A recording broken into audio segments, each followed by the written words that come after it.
राम राम जी आप सभी साथियों को। आप देख रहे हैं खबर जागता हरियाणा। आज हम बात करेंगे हार्प टेक्नोलॉजी के बारे में, जिससे मौसम को नियंत्रित किया जा सकता है और कहीं ना कहीं किया भी जा रहा है। तो आइए समझते हैं कौन कौन सी तकनीकों के द्वारा मौसम को नियंत्रित किया जा रहा है।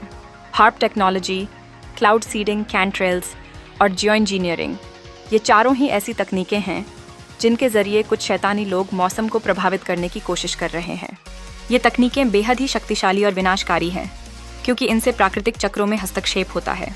चलिए इन्हें एक एक करके विस्तार से समझते हैं और जानेंगे कि ये कैसे किसानों और प्रकृति को नुकसान पहुंचा रही हैं। हार्प टेक्नोलॉजी, उच्च आवृत्ति सक्रिय ऑरोरल अनुसंधान कार्यक्रम। हार्प एक अमेरिकी रिसर्च प्रोजेक्ट था अलास्का में, जो आयनोस्फीयर, पृथ्वी की वायुमंडलीय परत जो लगभग 80 से 1000 किलोमीटर की ऊंचाई पर होती है, वहां पर हाई फ्रीक्वेंसी रेडियो वेव्स भेजकर उसका अध्ययन करके मौसम में बदलाव लाना इसका मकसद था। ये तकनीक 1948 में आ चुकी थी। आज तो इससे जैसा मौसम चाहे वैसा बनाया जा सकता है। मौसम पर इसका असर कैसे होता है? वैज्ञानिकों का दावा है कि आयनोस्फीयर को गर्म करके हार्प टेक्नोलॉजी बिजली, सौर तूफान और मौसम के पैटर्न को प्रभावित करती है। कुछ थ्योरीज और साइंटिस्ट्स ये दावा करते हैं कि इससे कृत्रिम भूकंप, सूखा या बाढ़ जैसे हालात बनाए जा सकते हैं, और इसका बहुत बार प्रयोग भी किया जा चुका है अलग अलग जगह, अलग अलग देशों में। हार्प के कारण बहुत ही भयावह नुकसान होते हैं, जैसे पर्यावरणीय असंतुलन, प्राकृतिक आपदाओं में वृद्धि, कृषि समय का गड़बड़ होना। हार्प तकनीक से बहुत सारी चीजें की जा सकती हैं, यहाँ तक कि मानसिक नियंत्रण भी किया जा सकता है। कुछ लोग मानते हैं कि हार्प से माइक्रोवेव फ्रीक्वेंसी भेजकर दिमाग पर असर डाला जा सकता है। कई वैज्ञानिकों के द्वारा इसकी पुष्टि भी हो चुकी है। भूकंप और प्राकृतिक आपदाएं भी लाई जा सकती हैं। माना जाता है कि जमीन के नीचे इलेक्ट्रोमैग्नेटिक वेव्स भेजकर भूकंप उत्पन्न किए जा सकते हैं, जैसे हैती, जापान आदि में। इससे देश के देश भी तबाह किए जा सकते हैं। पारिस्थितिक असंतुलन, आयनोस्फीयर में छेड़छाड़ से धरती का प्राकृतिक संतुलन बिगड़ सकता है। कैंट्रेल्स से होने वाले नुकसान। कैंट्रेल्स का मतलब होता है हवाई जहाजों से जानबूझकर छोड़े गए रसायनों की पतली रेखाएं जो लंबे समय तक आसमान में बनी रहती हैं। कॉन्ट्रेल्स सामान्य वाष्प रेखाएं होती हैं, जबकि कैंट्रेल्स में जहरीले रसायन होते हैं। संभावित नुकसान। स्वास्थ्य पर असर, जैसे श्वास संबंधित रोग, एस्थमा, ब्रोंकिटिस, त्वचा रोग, सिर दर्द, थकान, कैंसर जैसी बीमारियों का खतरा।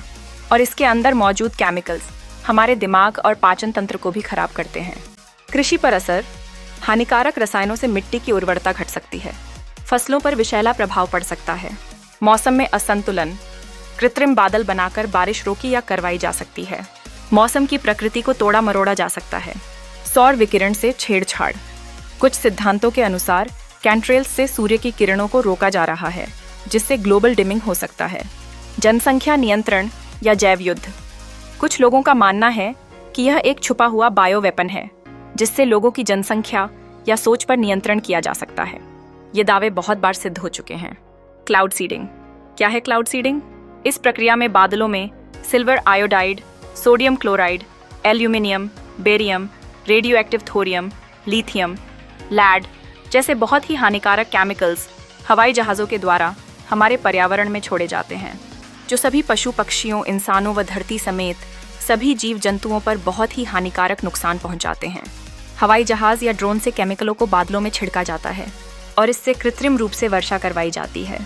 इसका प्रयोग भारत, चीन, अरब, अमेरिका आदि सभी देशों में किया जाता है। ये बहुत ही हानिकारक है। ये प्राकृतिक वर्षा चक्र में हस्तक्षेप करता है। देश के लोगों को इसके खिलाफ आवाज उठानी चाहिए। सभी लोग वीडियो को शेयर कर दें। रासायनिक प्रभाव। इस्तेमाल किए गए केमिकल्स मिट्टी और जल स्रोतों को प्रदूषित करते हैं। किसानों को नुकसान।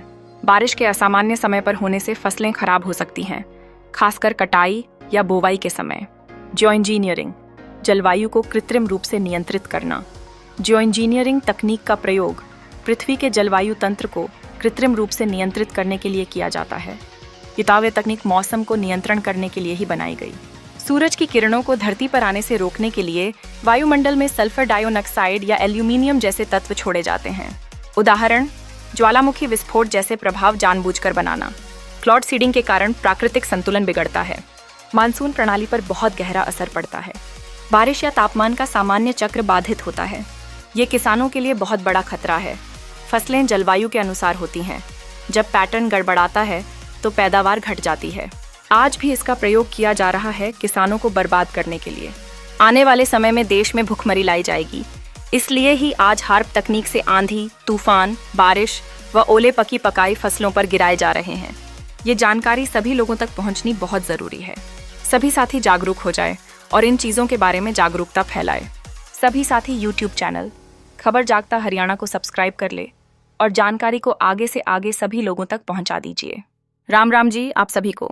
Edited by Sunny Kali Ramana.